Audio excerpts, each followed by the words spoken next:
Alright guys, I am back with my review of this week's WWE Monday Night Raw for December 23rd, 2013.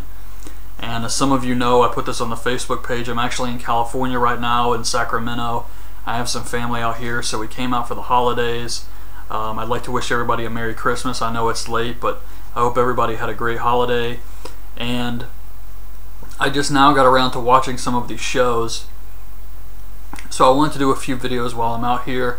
I'm not actually coming home until New Year's Eve. I flew out here on Christmas Eve, and we're going to fly back home on New Year's Eve, so hopefully it's not too busy at the airports. I was delayed for a very long time in Dallas getting out here. It was ridiculous. Then once we finally boarded the plane, we sat on it for like another hour before they actually took off. It was just such a long delay. But I tried to take some video footage here and there that hopefully I can piece together and make a video of my trip when I get back home. But anyways, on to Raw. So this was the Christmas episode. I expect 3 hours of goofy comedy and holiday gimmicks. And it starts off with the Authority coming out. They wish everyone a Merry Christmas. They run down the card. Randy Orton comes out and thanks the Authority for giving him the night off. It was fine. And then we get this 12 Divas match, the Jingle Bells match or something like that. And even though I'm trying not to be too harsh because it is a holiday show, this was terrible. This match just sucked and was so stupid. Like, eventually the Divas just start spinning around in a circle like some type of giant clothesline thing that just looked ridiculous. And it was the cast of Total Divas versus the usual girls, Oksana, Tamina, Alicia Fox, Vicky Guerrero, Caitlyn, probably somebody else I'm forgetting, and eventually Natalya beats Oksana with a sharpshooter. Then we get Sin Cara versus Curtis Axel. This was so boring. The crowd was dead for this. They didn't care at all, and Sin Cara hits the Swanton for the win. So we see Big Show dressed up like the New Year's baby, dancing around, having a good time. And I thought this was kind of odd because it was this type of stuff that made Big Show turn heel in the first place. When he aligned himself with John Laurinaitis, it was because he was tired of being dressed up in silly outfits and treated like a joke. Yet he obviously enjoys it, so that was all lies. Then we see Wade Barrett. He's outside the arena. He's a bell ringer. He's raising money for some charity. I'm sure later on it's going to be a swerve and it's not really for charity or something like that. So then we get a video hyping up the return of Big Dave Batista. And I'm very excited about this. Of all the guys WWE could bring back, I think Batista is a great choice. Especially if he's anything like he was just before he left, the heel Dave Batista. That stuff was entertaining as hell. I am a fan of Batista's, and I think he's going to be good for the WWE. Then we get Cody Rhodes and Goldust, along with Daniel Bryan, versus the Wyatt family. And this was a good match here. Bray Wyatt hits the Sister Abigail on Cody Rhodes, gets the win, and afterwards the Wyatt family just destroys everyone. They do a comedy segment, a Christmas Carol contest, I guess you'd call it, with R-Truth, Xavier Woods, 3MB, and Santino and the Great Khali. It was just silly Christmas stuff here. Then it's Dolph Ziggler versus Fandango in a present on a pole match. I thought this was pretty boring. Not a fan of pole matches.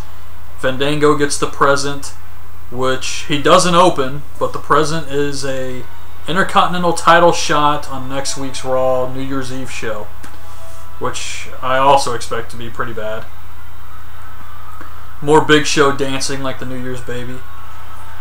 Then it's the Usos versus the Primetime Players. Wow. Very average tag match here. The Usos hit the splash for the win. And this just makes me never want to buy tickets to a Raw Christmas show. So it's Good Santa versus Bad Santa. Damien Sandow versus Mark Henry.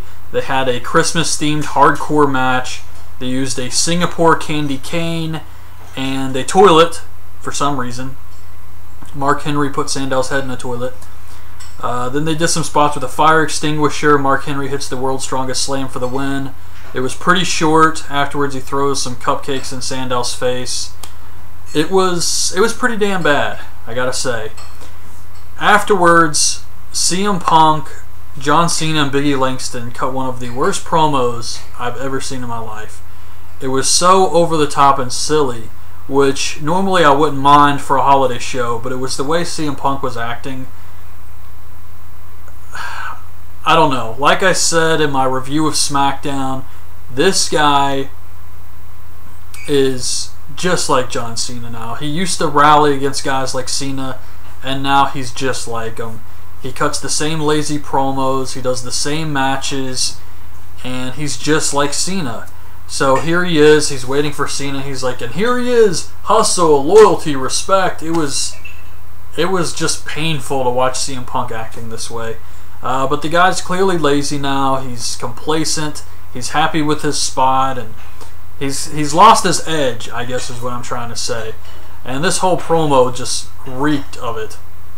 Alright, so it's Los Matadores versus the Real Americans. The Little Bull gores Cesaro, and one of the Matadors hits Swagger with a crossbody for the win. Very simple match here. The baby faces go over. The Bull was wearing some white Christmas outfit. I don't know what was Christmassy about it. It was just a white suit instead of a brown suit. Then we get Ryback versus Kofi Kingston. I don't think anybody in this entire arena was into this match. Ryback hits Shell Shocked for the win. Wade Barrett comes out. He does his Bad News Barrett thing, and he reveals that the money he was raising for charity is going home with him. I think we all saw that coming. And then the Shield cuts a promo on CM Punk, and Roman Reigns actually does most of the talking, which was surprising. So the main event is Cena, Biggie Langston, and CM Punk versus the Shield. And the match was okay.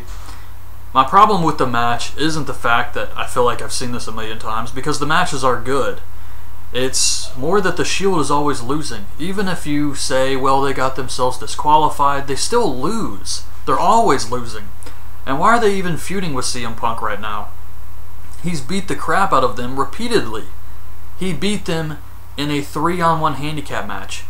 I mean, that's pretty much it. You can't really come back from something like that. So the only thing I can think of is they want to do Punk versus Triple H, and they're using the Shield as filler until they set that up. And then Punk can say that Triple H keeps sending the Shield after him, even though he's already defeated them, and something like that. But the match was okay. There was one spot in this match. Ambrose throws Punk into the Shield's corner. He drives the shoulder into him, and while he's got his shoulder in, Punk is like hitting his back, but it looks like this, like he's not really trying, just really stupid. And Big E hits the big ending on Ambrose, but the Shield breaks it up, so the ref throws the match out, disqualifies the Shield. Then the baby faces all hit their finishers on the Shield, and that was the end of the show. So that was the end of Raw Christmas. Bad Santa versus Good Santa. Will Christmas be canceled? That whole thing. And it's finally over. I finally got to watch this entire show. So I gotta say it was average. It was a holiday show, and I didn't expect a lot going in, and I didn't get a lot either. So that's my review. Hope you guys liked the video, and leave your thoughts on the show in the comments. So thanks for watching.